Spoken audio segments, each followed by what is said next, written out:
कोरापुट जिल्लार एई सदर महकुमा ठारे प्रतिष्ठित होइतिबा शहीद लक्ष्मण नायक हॉस्पिटल ता सहित मेडिकल कॉलेज एवं हॉस्पिटल रो जो नूतन बिल्डिंग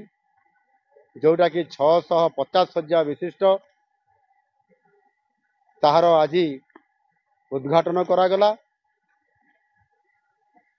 से 280 कोटी टंका खर्च करा जाइछि।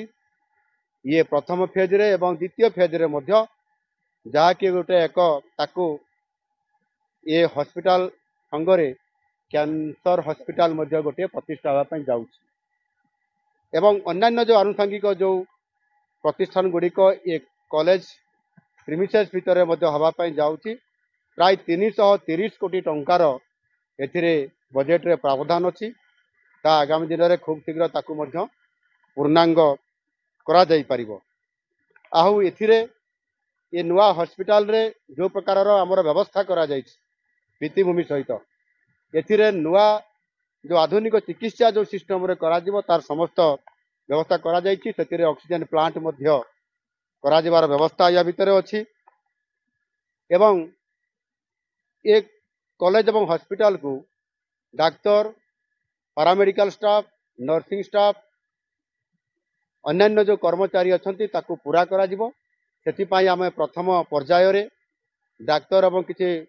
पैरामेडिकल स्टाफ आमे देइछु। द्वितीय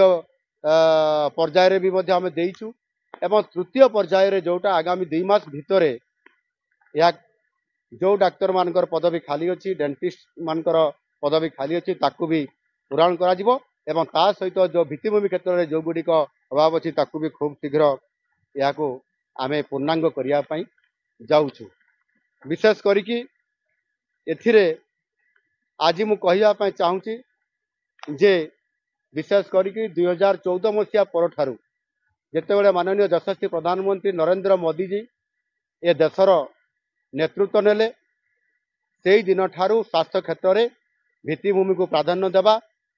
चिकित्सा क्षेत्र में जो लोक माने दारिद्र्य सीमारेखा तले अछंती अपहंच अंचल अछंती से अंचल लोकों को मध्य चिकित्सा रे सुनिश्चित करिवार जो प्रक्रियाकरण आरंभ करले एवं से दिन ठारू आज ओडिशा रे मेडिकल कॉलेज एवं हॉस्पिटल रे व्यवस्था को पर्याप्त आज करा जिबा पई आज तांकरी तत्वावधान रे यह चली। आज ओडिशा रे 12टी सरकारी मेडिकल कॉलेज अछि एवं यह सहित मध्य आहुरी 4टी नुआ मेडिकल कॉलेज एवं हॉस्पिटल करिया पई 4टी जिल्ला रे चलित वर्ष बजेट रे एथिरे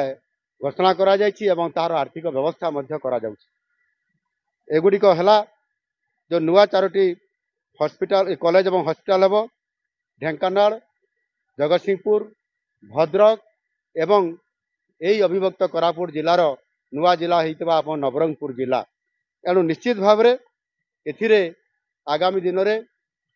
संपूर्ण भाव रे केंद्र सरकार जो योजना अच्छी आयुष्मान भारत योजना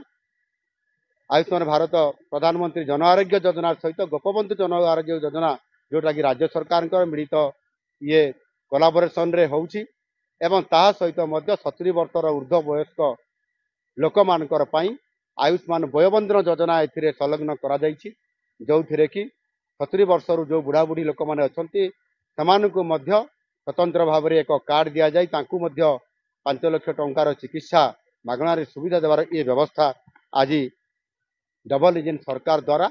यह जहाँकि किछि वर्ष पूर्व बंद होइतिला गत सरकार ताकू करू नथिले अनेक रोगी से वंचित होइछंती आउ ताहा आज पूरण हवा पई जाउछि।